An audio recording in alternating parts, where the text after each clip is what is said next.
All right. Welcome everyone to the class tonight.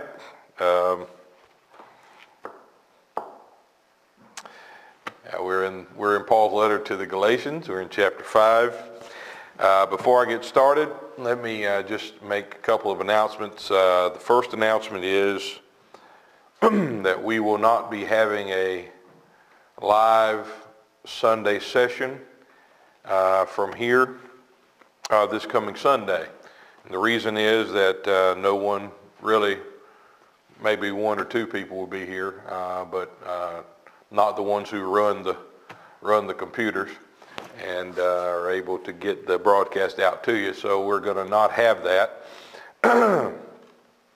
this Sunday. So please keep that in mind so you won't go there and find that we're not having a live session. But hey man, the recorded stuff is just as good, so you can watch it. Especially mine. You can watch it. Anyway, the next thing is that we will be having, one of the reasons we're not going to be here is, some of us, is that we'll be having our fall Bible conference right outside of Lake Lure, North Carolina,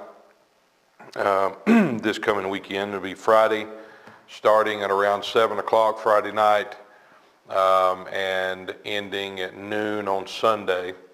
And we'll have 3 sessions on Saturday.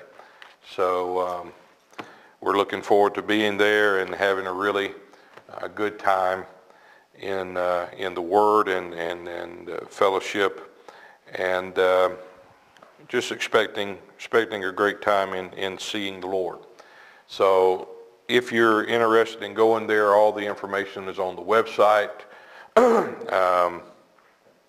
going to be leaving out in the morning and taking off. So the information, directions, places to stay, all of that is on the website. A lot of those places are already, not because of us, of course, but a lot of those places are already booked up. This is a big season for that area, which is, the leaves are changing colors and everyone wants to go see the trees different colors.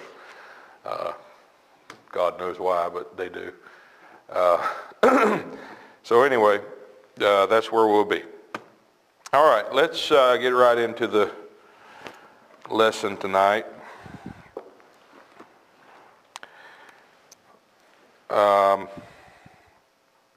We're going to start in verse 19 of chapter 5 and read a few verses.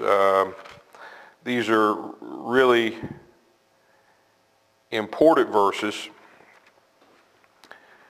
because it further explains, further clarifies actually, and a lot of people, if you hear them talk about it or teach it, it doesn't seem to have clarified anything, but it does further define, further clarify what Paul has been saying throughout the letter, but specifically in the preceding verses about the contrariety of spirit and flesh, and all of those verses. So let's go ahead and read it.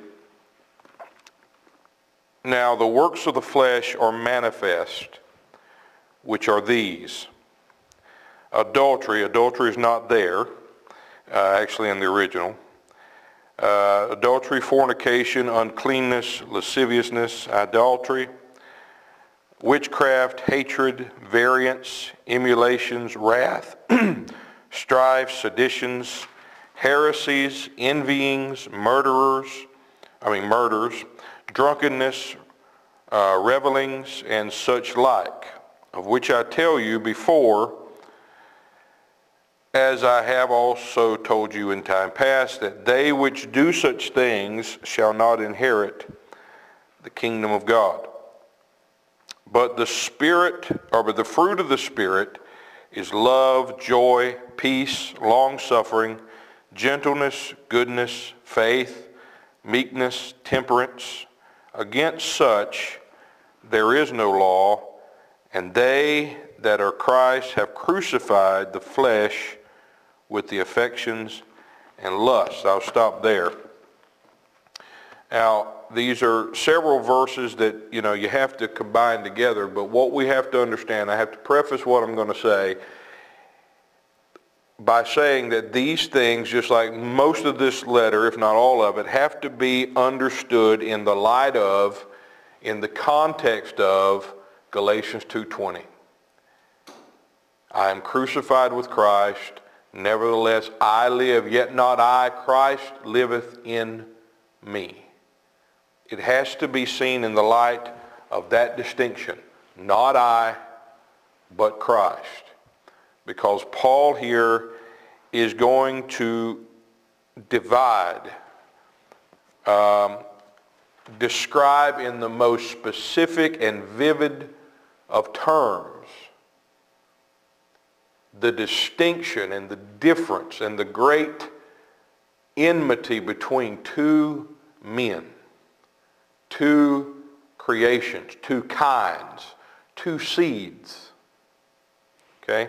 So I have up here on the board two, the rectangle square looking thing and then the circle. And we're used to seeing this, but here I have what is the list of, what is listed as the works of the flesh.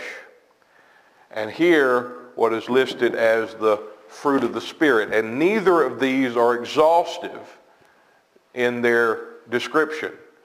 You could add a million more words. You can add a million more words here. They're not exhaustive in their description. Okay, I want you to understand this, and I want you to see. We're going to look at, and hopefully we'll see at least scripturally, that there is a great distinction between these two. And again, Paul is saying one, and when we, I'm trying to calculate the words. When Paul says concerning this and the works of the flesh, those who do such things shall not inherit the kingdom. Let's not get caught up in action, activity, okay? That's not his point. Now, yes, these are words that speak of things done, attitudes, attributes, all of that. But let's understand, and hopefully we will. We're going to go into verses and go into places where I want us to see this distinction that's being made here. Because what I'm going to say, I know that what I'm going to say about these verses will fly in the face of most people's conventional understandings about these verses. But if you understand these verses in the light of the division of the cross, you have to understand he's talking about something much deeper than actions, attributes, characteristics.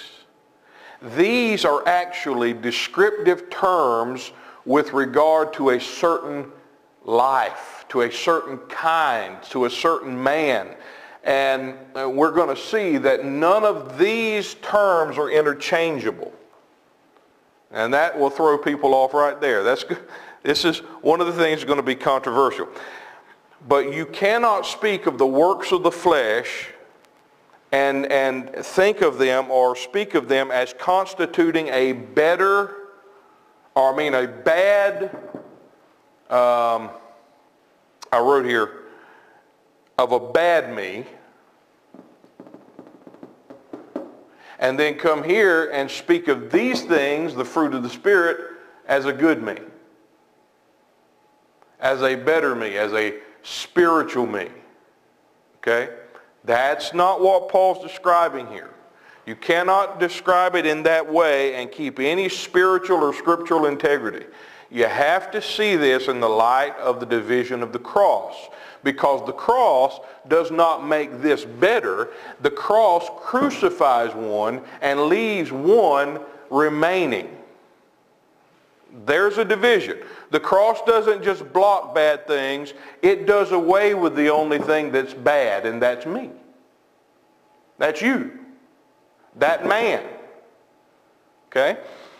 Leaving the result of that is it leaves the only thing that is good, the only good thing. The thing that Paul was unable to do under the law was this. Why? Because he was using this nature to try to produce this result. He was utilizing the law to take this nature, add the law to it, and produce Christ. Now, you can take the law out of the scenario and bring religion, bring works of the, whatever. You can bring whatever religious activities we have created.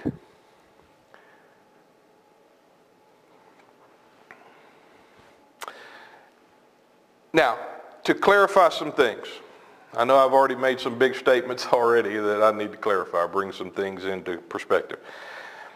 So, we have to first remember the whole dilemma that causes this letter to be written. Okay? It's not, and I hope this helps you understand, Paul didn't get word that the Galatians were out doing riotous living, being indecent,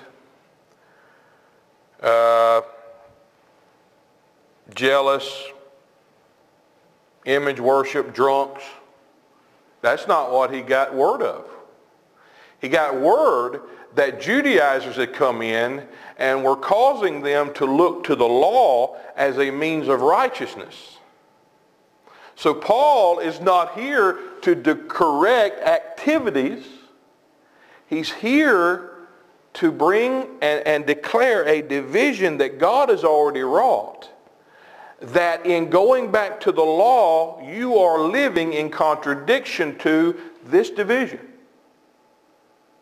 Therefore, you are frustrating the grace of God that has done what? That has brought this man to his end and leaves this man as the only accepted one. The only life that remains. The only righteousness that there is. Okay?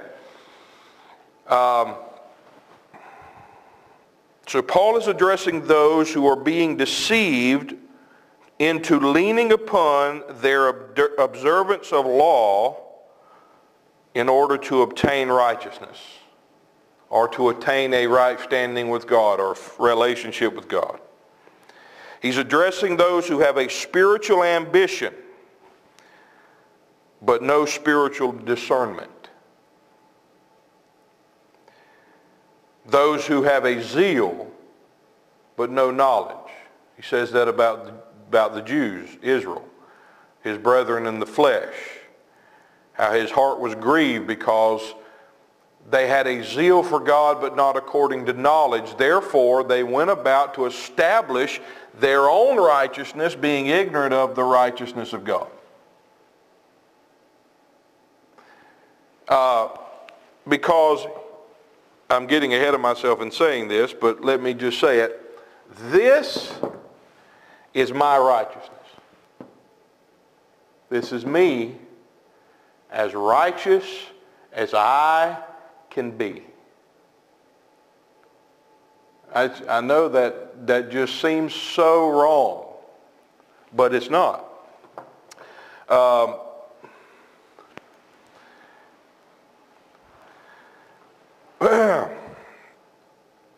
He is bringing another great description of how contrary the flesh and the spirit truly are, and how the flesh can never utilize a spiritual means such as the law to produce the desired end. That's again Paul saying, that which I would do, I desire to do, I cannot do. That which I do not desire to do, that I do. That's what Paul, we've already gone through this verse, but that's what he meant here when he said that the spirit and the flesh lust against one another. They're contrary to one another, so you cannot do the things that you would. Meaning you cannot produce this result when leaning upon this nature with the law applied to it. It will not happen. It can't work. work, because the law has a built-in mechanism that looks right at the heart of this man and says, you're not Christ, and condemns him for who he is. Not what he does. The law never looked at the deeds done. It looked at the source of what was done. It looked at the man that was doing it and condemned the man. That's why it says, as long as the man lives, the law has dominion. Not as long as he does the things that are bad, but as long as he lives. So Paul is not describing bad works or bad deeds and good deeds. He's describing the wrong man and the new man, the Adamic, let's just say the Adamic man, knowing that the Adamic man is speaking of us, you and me. He's not someone separate from us. It's me. And here's the new. Not me. See, Galatians 2:20, not me. It's him. Okay? So, again, we also have to describe just what the law did when applied to the man of flesh, a man of sin. Because that's exactly what Paul here is describing. If you want another gruesome or vivid picture of this same man that he's describing here, right here in this picture, go to Romans chapter 3. Okay? I'm going to go to Romans 3 and I'm going to read it because it's the very same description. It's not Jew or Gentile. It's both Jew and Gentile that he's describing here, who are all under sin, the servants of sin, meaning they're of this nature, they're of this seed, they're of this kind, fall short of God's glory, fall short of Christ. Chapter 3, verse 9 of Romans. What then, are we better than they? Speaking of the Jews, are we who have the law better than those who do not? No, in no wise, for we have before proved, both Jews and Gentiles, that they are all under sin. Law doesn't help. Law wasn't meant to. The law exposed who you were. Because there was a law in the members, whether it's in the Jew or a Gentile. There is a law in your members called the law of sin and death. As it is written, there is none righteous. That's here. It's not they don't do good things, it's they're not righteous. It's intricate in their makeup. It's who they are. There is none righteous, no, not one. There is none that understandeth. There is none that seek after God. And I can hear people, and I could hear people when Paul's writing this letter and they're reading it, and now listening to me say, well, I seek after God. I do pretty good. They are all gone out of the way. They are together become unprofitable. There is none that doeth good, no, not one. Because he sees all men summed up as he goes on in chapter 5 to sum them up. In one man, all became sinners. All became disobedient. In one man, Adam. Because of his disobedience, all men become sinners, right? All become unrighteous. All. Why? Because he's seeing one man. And he's saying that man in its absolute totality is not righteous. You see what I'm saying? He's not peering at individuals and assessing individuals. He's looking at this man of sin and saying that nature is not righteous and can't be. That nature. He's looking at who the man is, the life, the source.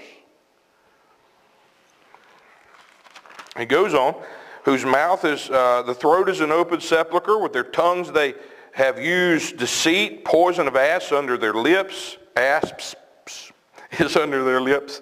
Whose mouth is full of cursing and bitterness. Their feet are swift to shed blood, destruction and misery. If you'll go through all of this, you'll see every one of these things that are listed here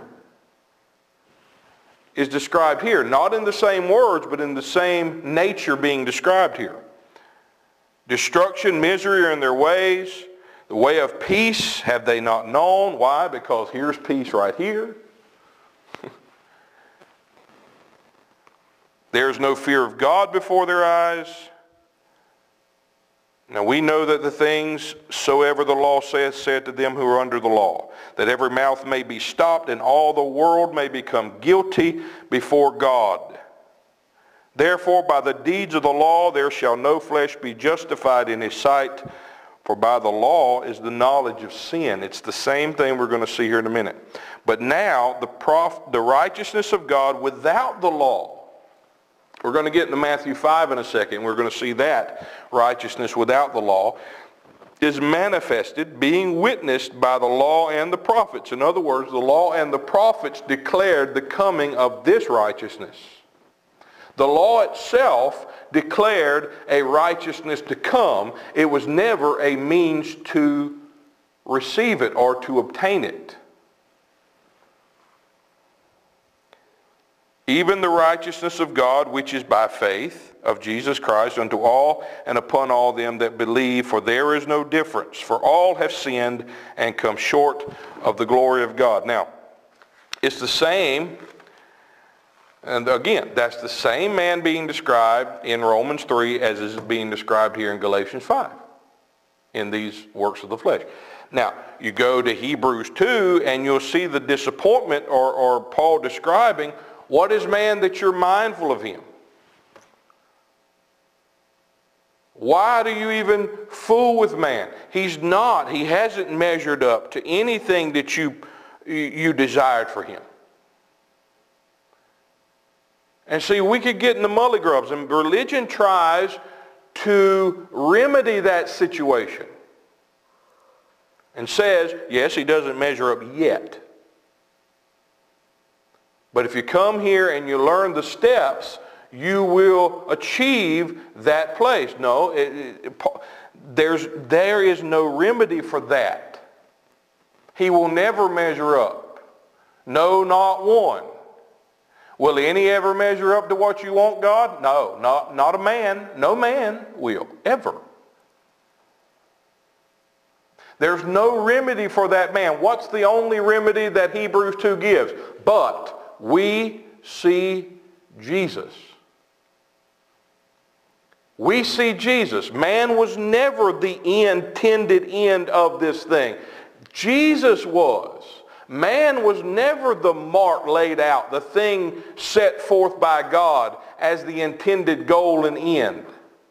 But we see the one who was. We see Christ. We will no longer be enslaved and captive to look at this vain, empty man again to try to see anything of reality. We see Jesus as the intended goal set forth by the law and the prophets. What do we read in Romans 3? The righteousness that was witnessed by the law and the prophets. That's who he is. So again, the question, as it was when we were looking at walking in the flesh and walking in the Spirit, is which of these men has occupied your heart's gaze? Which one? Which man's countenance? At which man's countenance do we look? So let's get back to this. We see the list. We see a long list of deeds and attributes and activities and attitudes and mindsets, and we get all fixated upon those things. We love lists. We love long lists of things. I mean, you know, we get the 7 deadly sins. That was a list that the church made up. 7 deadly sins, and then they have 7 cardinal virtues. The 7 virtues and the 7 deadly sins. We love lists, but the reason is very selfish because, see, you can look at a list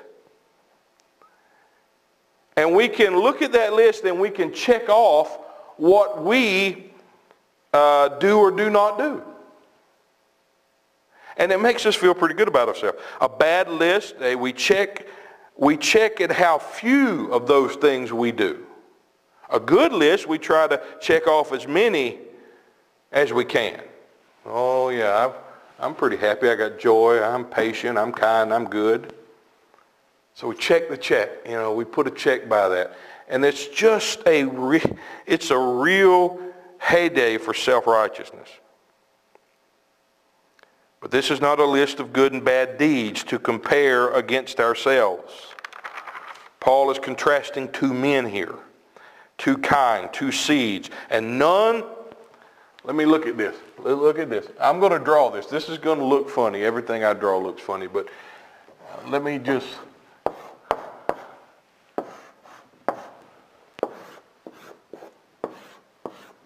I want you to make sure you understand.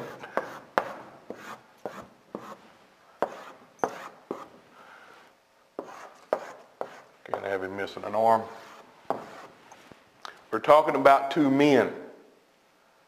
Okay? Not just a list of deeds done or bad or good. We're talking about two men here. That's important. We have to keep that in mind.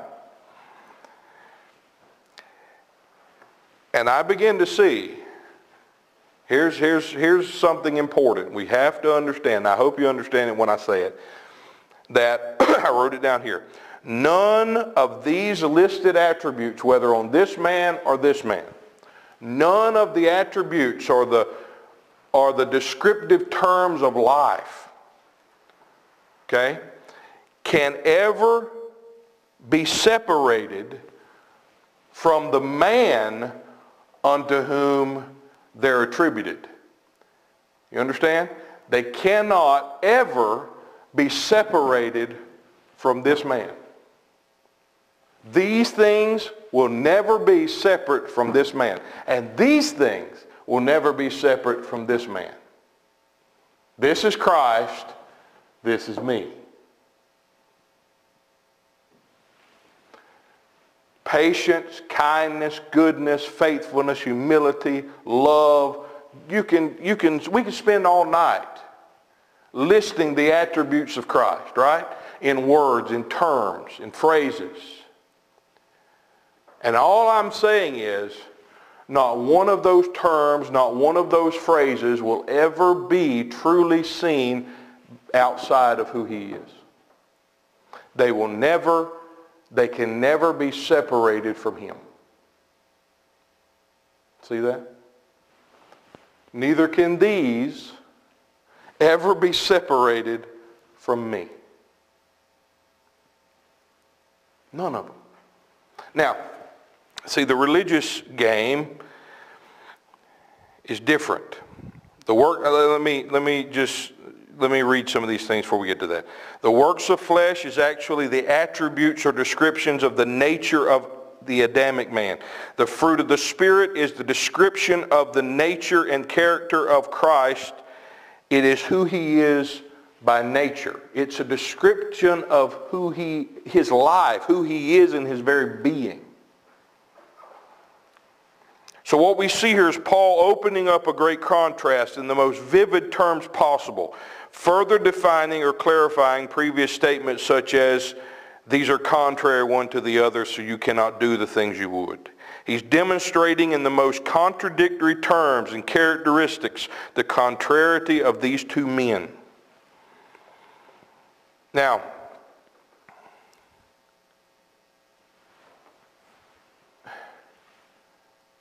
I mean, we can see how absolute, and that's why Paul does this. You can see how absolutely contrary, incompatible these two men are. But what we do is we take these terms,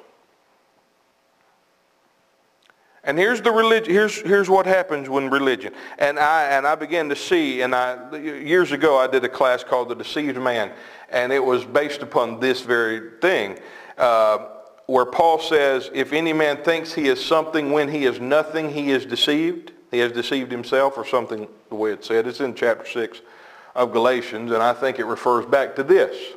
Because this is, again, these are people, look at this. This isn't the bad me. This isn't man at his worst. And that's what we have to understand. This is not man at his worst. This is man at his best, especially his religious best. This is man attempting by the law, by religious external efforts, to please God. Again, Paul didn't come here because they were drunk. He came here because they were trying to obey the law to stand acceptable unto God. But Paul is showing them the absurdity of that attempt by describing the man that they are trying to utilize in order to produce this result. I hope I'm making sense. But chapter 6 of Galatians goes on and says, if a man thinks that he is something, when he is actually nothing, he's the one deceived. When he thinks this is who he is, this is what he's achieved, when this is actually what he's achieved, he's deceived. And we can be deceived a long time. This is why Romans 7 says what it says, demonstrates what it demonstrates, because it demonstrates this very point. It gives a perfect understanding of the reason that we cannot perform what we desire, wanting to please God through the law. So Paul is not describing things done or actions taken. He is speaking of a man in whom these things are resident, in whom these things are intrinsic in his nature, because he's corrupt and evil at his core. The heart of man was evil continually. That's Genesis 6. He is the source out from whom these things proceed. And I wrote again, this is man at his best, not at his worst. This is a man who by spiritual ambition, desiring spiritual ascendancy or to ascend spiritually, attempts to live unto God by the means of the law or religious observance. But you read in Romans 7, Paul coming to the understanding or looking back at his time under the law and the conflict that he had under the law, looking at this man and saying, in me, that is in my flesh, dwelleth no good thing. There is nothing good listed here. Why? Because this man, in him, there is no good thing.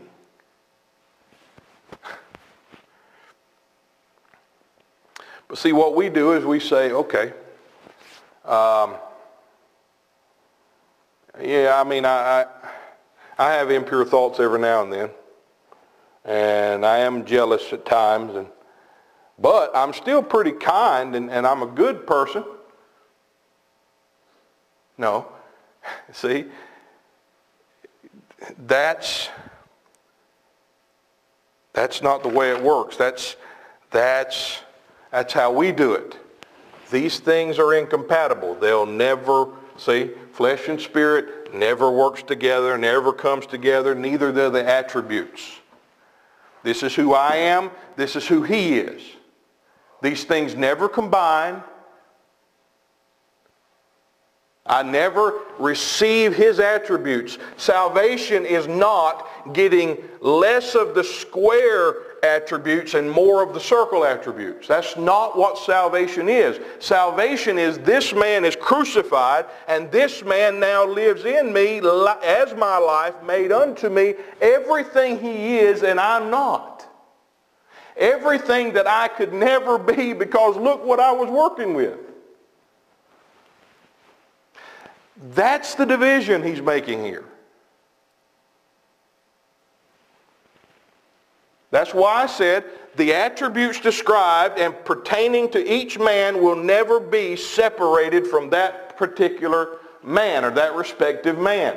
If you want joy, you must have joy in Christ. Christ must be the joy. I cannot bring joy over here and try to become joyful. He is joy. He's patience. He is kindness. He's goodness. He's faith. He is humility. He is all of that. Salvation is He lives in me. It is not I, but Christ. This never stops being who I am. Do you see that? This never stops being me.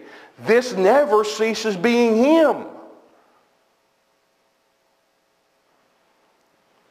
The difference is the cross. I am crucified.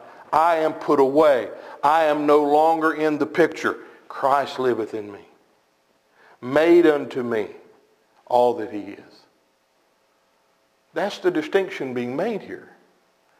It's not about this man improving to become like this man. It's about this man being crucified and this man now living in his soul as all that he is by nature. It's his life living in me. The fruit of the Spirit is nothing more than the increase of one incorruptible seed in my soul. It is not the result of the efforts of this man eliminating the bad parts and acquiring the good. Trying to get Jesus and bring Christ over here, no, it never happens. The division of the cross is not permitted.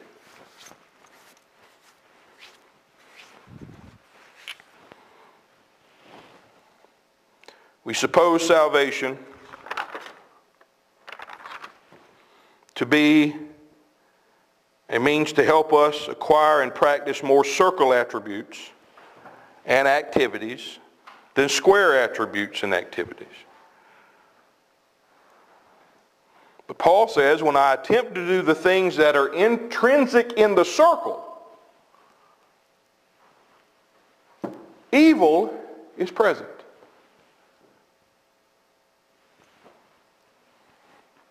The square is always there. And what happens? Every time, this is the law, I'm exposed.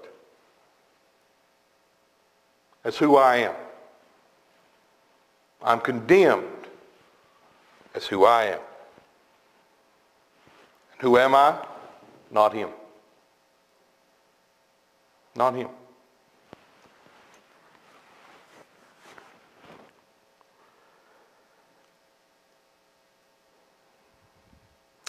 I wrote here, we in our ignorance say, well, I do this, but I still have some of these, not according to its true meaning. You don't have any of this according to its true definition. You say, oh, well, I do this, yeah, but I'm still good. No, not according to its eternal and true meaning. Because its eternal and true meaning is Christ. It's not who you are or what you've obtained. It's not something you've acquired by efforts and religious zeal. It's who He is. And He will not share that with this man. Meaning, He doesn't give me joy and say, well, I'm working on the other part. No, it's either Christ liveth in me as my life or it's me. Now see, that's the division. That has to be wrought in the heart, but that is the division. That is true.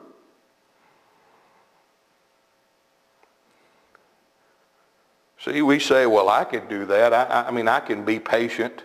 So we go to counselors or we go to church trying to be more patient. I can be humble. Yeah, I can be that. I can do it. I think Daniel said it Sunday.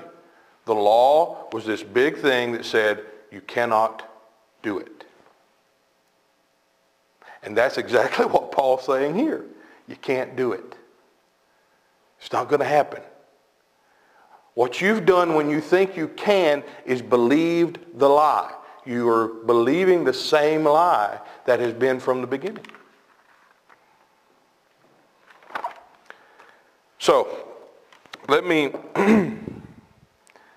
me go to one word that struck me here, and will confirm more of what I'm saying here. Verse 19, now the works of the flesh are manifest.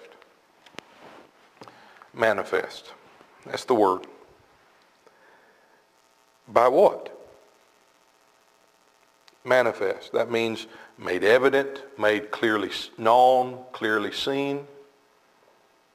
What? By what is it made manifest? By what is it made obvious? See, I can walk around here, living here in my heart, living here in my understanding, living in this, and I can act like I'm this. Put on my face, put on my disguise, put on my religious attitude. I can do that. This word goes back to where Peter was eating with the Gentiles until those who were sent from James came, those who came from Jerusalem. They came, and it says that, what is the word? Dissemination? Is that the word?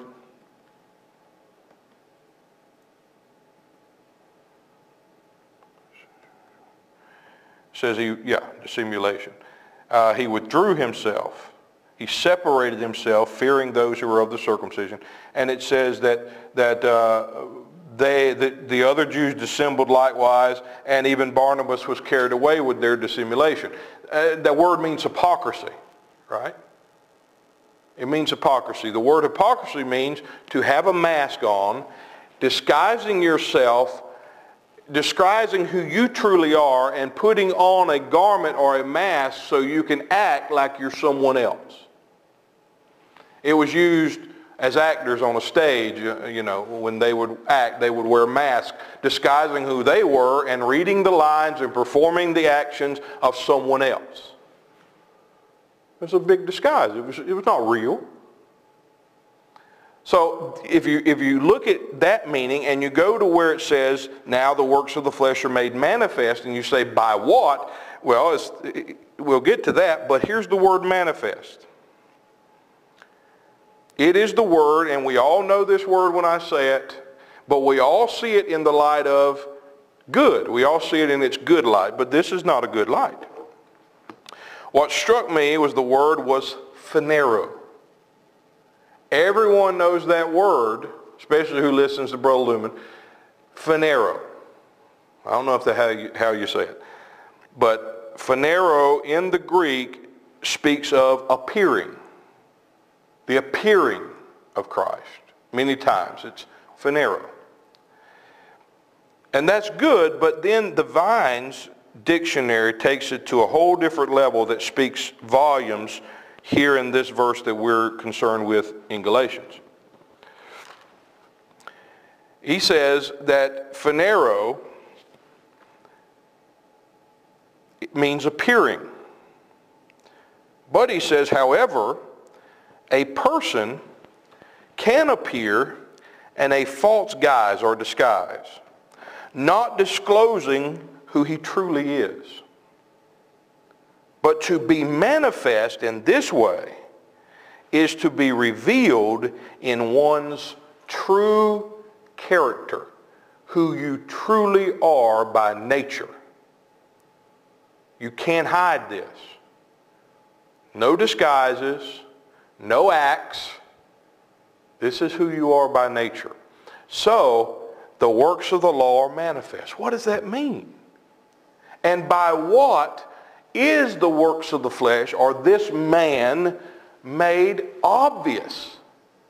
Openly shown in his true character. Well, it's expressing that the law, when looked to as a means of righteousness, actually discloses the wretched man that he truly is. That's what Paul says in Romans 7. Wretched man that I am. Not things that I do, man that I am. It discloses who the wretched man truly is. And it makes our true character, who we are by nature, kind character, who we really are, makes it evident, obvious. The law does that. Now, we may attempt to use it as a disguise. We can use the law like they did, the Pharisees, Sadducees, the scribes, and all of the religious of that day. They used the law, these Judaizers, and they were conning the Galatians into doing the same. Use it as a means to disguise our true nature, to cover up who we really are.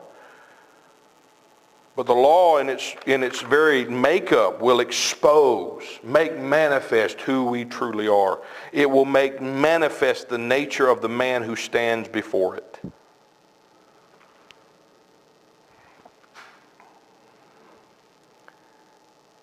Now, having said that,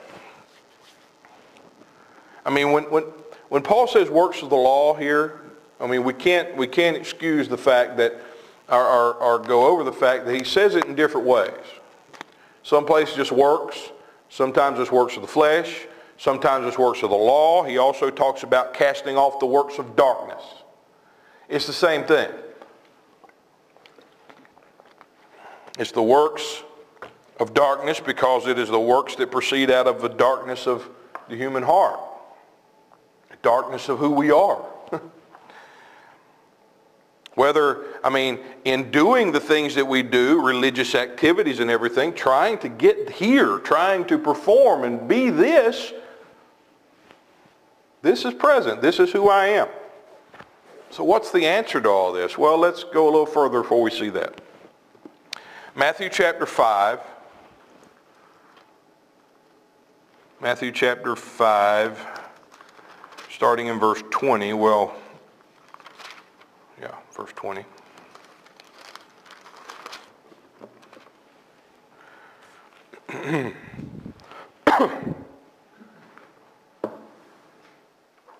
Now,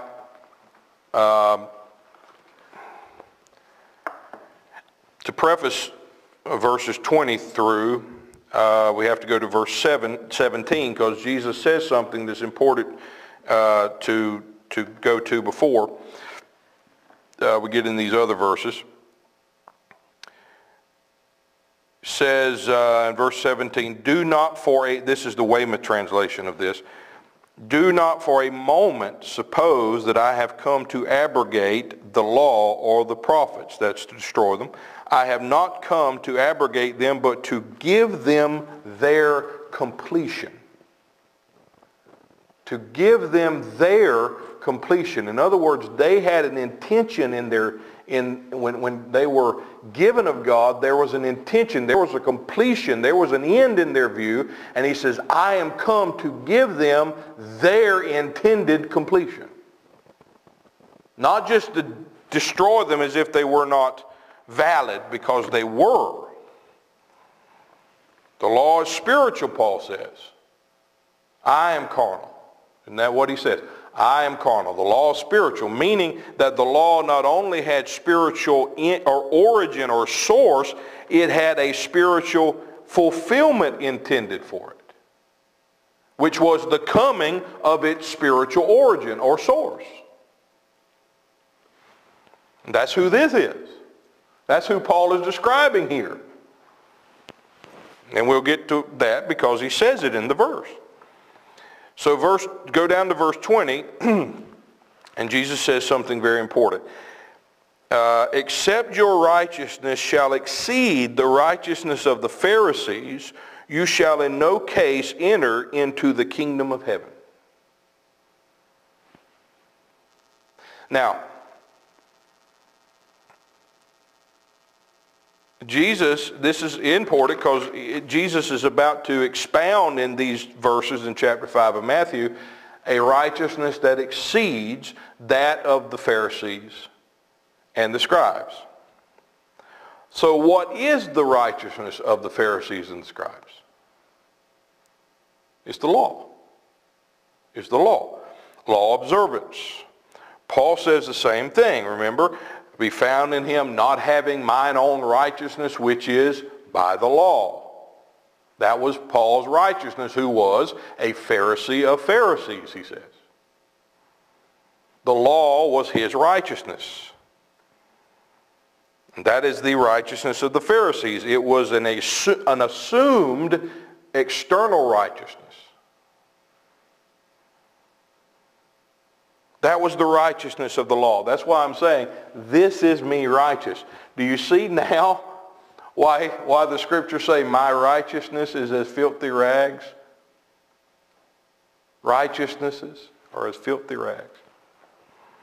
What a waste. So if the law is the pinnacle of the righteousness of the Pharisees, what is the righteousness that exceeds it? It is the life, the coming of the one of whom it spoke. The coming of the righteousness to which it pointed. The coming of its fulfillment. The coming of Christ, who is the righteousness of God. It is that exceeding righteousness. Then he gets to some specific examples. And he begins to tell them things, and I won't read them all, but he goes into things like, you've heard it said. And it's important that he says, you heard it said by them of old. You've heard it said by them of old. And he says it many times. You've heard it said by them of old. And that's important. According to Vines, he states that that phrase is used to depict people or precepts belonging to a former age, to an age that is no longer relevant.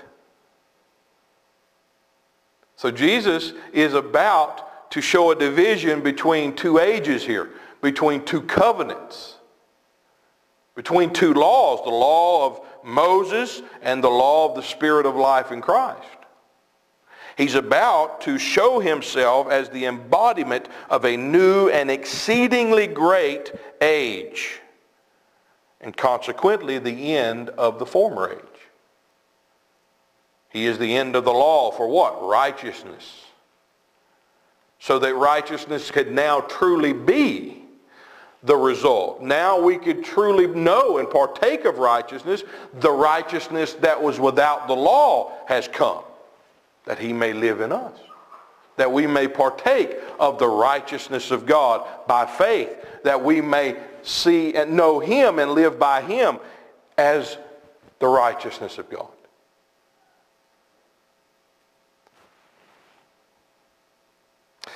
All right, so now we can see, this I wrote here, when we look at the descriptions now that he gives after saying that, when he talks about, not only not murdering, but not even being angry with your brother, and not just not committing adultery, but not even looking on a woman to lust, and all of the different things he talks about,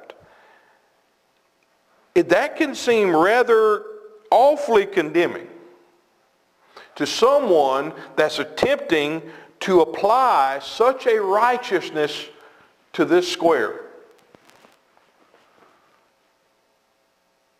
My God, it was hard for me not to even do that stuff. How am I not even going to think it? How am I not even going to be angry? How can I not even, those things even come into my mind? You see, that's the exceeding part, because Jesus is not describing a righteousness that this man will ever perform or that will ever be applicable to this man. He's speaking of the exceeding righteousness that exceeds the Pharisees and the scribes. What is that? Christ liveth in me. He's describing himself as the exceeding righteousness.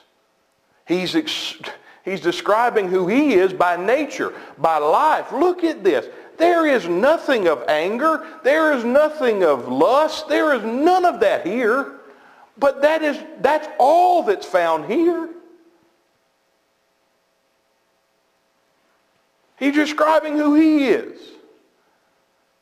He's describing you must come to the same comprehension Paul came to in Philippians 3. If not, you will not know the kingdom of God. You will not experience my kingdom. Because you will continually want to bring this man and apply the kingdom here. And this man cannot enter it. He cannot inherit it. You see how it correlates?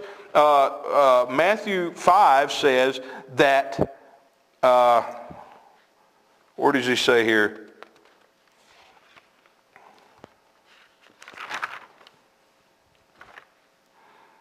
Yeah, unless your righteousness exceeds that of the Pharisees and the scribes, you shall not enter the kingdom of heaven.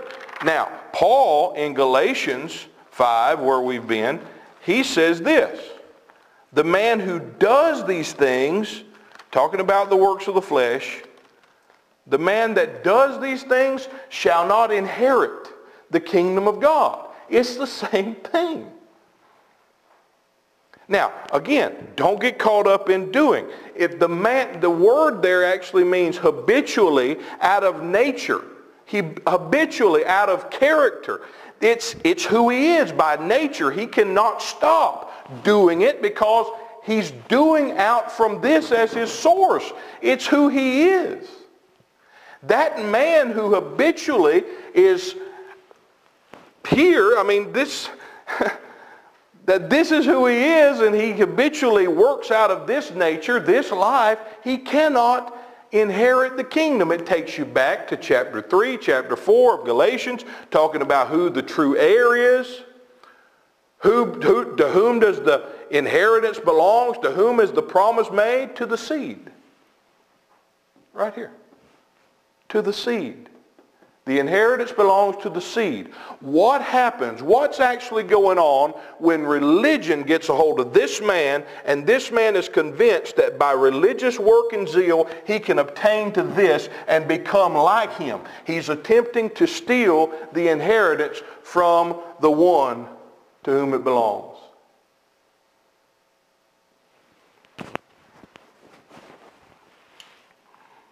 Let us take this inheritance.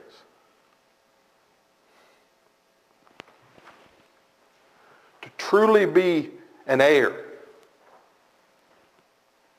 means that you are living by this life. It is not I, but Christ who liveth in me. This is the one. This is the seed. Look at him. Look at him in all of his beauty. Just those few descriptive terms. This is the one who's in my heart crying out, Abba, Father. Doing what? Securing my soul in an inheritance and in a relationship this man has no hope for.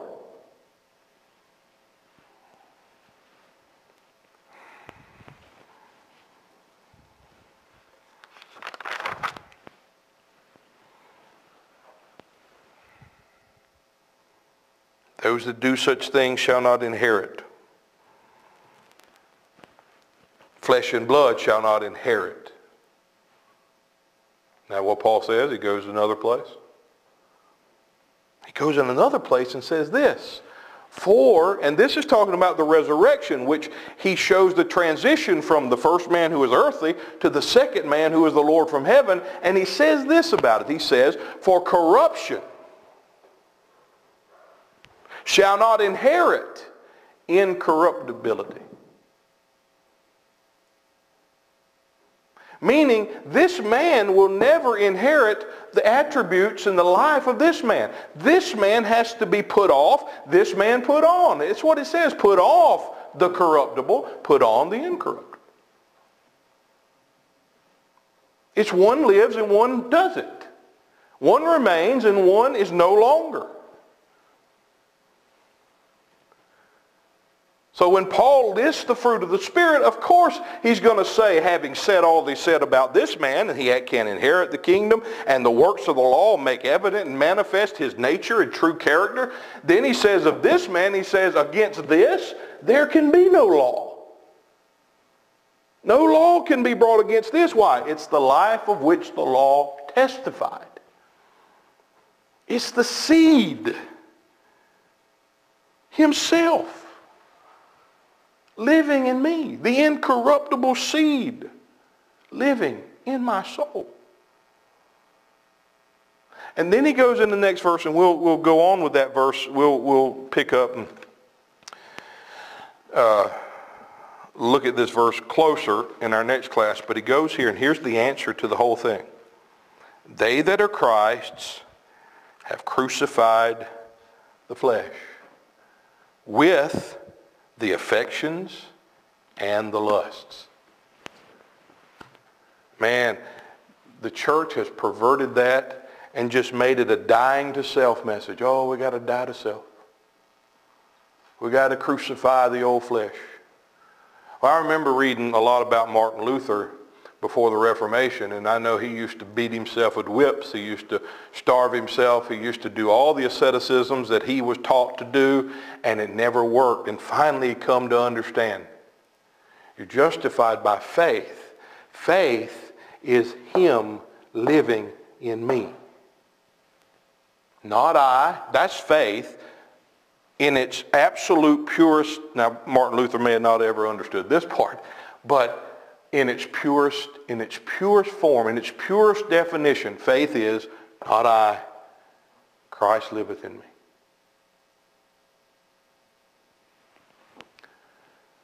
Those that are Christ's have crucified the flesh. Is he talking about attributes? Is he saying they've gotten rid of some of these bad things and they've acquired some of this? No. It's saying they have crucified the flesh. They have reckoned one man absolutely null and void. And along with that man, if that being so, his affections, his lusts, all of the stuff that is bound up with that man, the things that Paul talks about, the lust of the flesh, which is trying to make this man, when the man's gone, everything that's about that man's gone. Everything that pertains to him is gone. It's the circumcision of the heart that Colossians 2 talks about. We've already covered. The circumcision of heart whereby an entire body of flesh has been circumcised off. Not just circumcision in flesh, but the whole body of flesh circumcised. That's what he's talking about here. Those that are truly Christ, who are now found in him, having nothing of their own but who he is. They have reckoned this man, truly experienced an effectual inward way, the circumcision of an entire body of flesh. Why? Because they are found in him, now walking in the Spirit. And then he'll go on in the next one, in the next verse, talking about that. So if we live in the Spirit, let us walk in the Spirit. If we live in him, let us walk in him, having reckoned this man dead. No longer trying to make this man like this man, trying to get rid of these bad attributes. No, this whole man. There's no remedy for this man. That's what the cross is about. There's no remedy for this. He must be put away. And that's what he's talking about. That's the only remedy for this man. It's not restructuring his habits and helping him do better and be better. No, there's no help for him. In me, that is in my flesh, is absolutely no good thing. That doesn't change. What has to change is that man in whom no good thing is seen to be dead, reckoned dead in my heart, by the seeing of the one who is good and perfect and acceptable unto God. And experiencing him as my life. And the more I'm experiencing him as my life, this man of flesh is being further and further put out of my heart's view.